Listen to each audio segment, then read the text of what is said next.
अस्सलामुअलैकुम सामीन। 27 जुमादुल उखरा है, 20 जनवरी है। खबर का उन्वान है, मैं इस्तीफ़ा नहीं दूंगा। मेंबर पार्लियामेंट और कुश्ती संघ के सदर बृजभूषण का वाज़ेह ऐलान।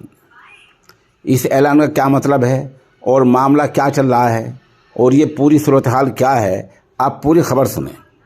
दरअसल सरकार ने कुश्ती महासंघ नाम से एक तंजीम बना रखी है जो सरकारी है और इसका चेयरमैन मेंबर पार्लियामेंट बृजभूषण को बना रखा है। बृजभूषण बीजेपी के टिकट पर मेंबर पार्लियामेंट हैं। इनका काम यह है कि जितने हिंदुस्तान में पहलवान ट्रेनिंग लेंगे, तरबियत लेंगे, ये उनकी निगरानी करेंगे, निगहबान करेंगे। इसमें मर्द पहलवान, औरतें पहलवान सब शामिल हैं। अब इन पहलवानों ने जो दर्जनों में हैं, ये इल्ज़ाम लगाया है कि बृजभूषण औरतों की इज्जत लूटता है और पहलवान औरतों का जिस्मानी इस्तेसाल, यौन शोषण करता है।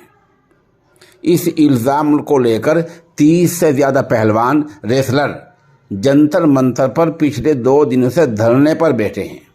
ये खेल के मंत्री जो हैं वजीर खेल से मिले हैं, लेकिन बात नहीं बनी।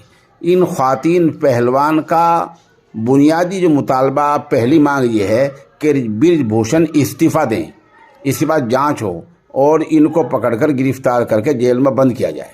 मसला ये है, सरकार क्या कर रही है? सरकार अभी तक चुप है।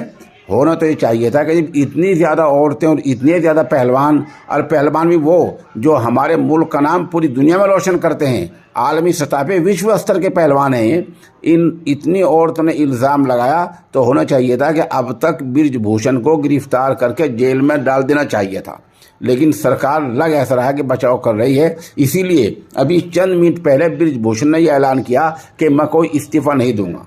साथ ही ये भी कहा कि मैं मुंह खोलूंगा तो क़यामत आ जाएगी।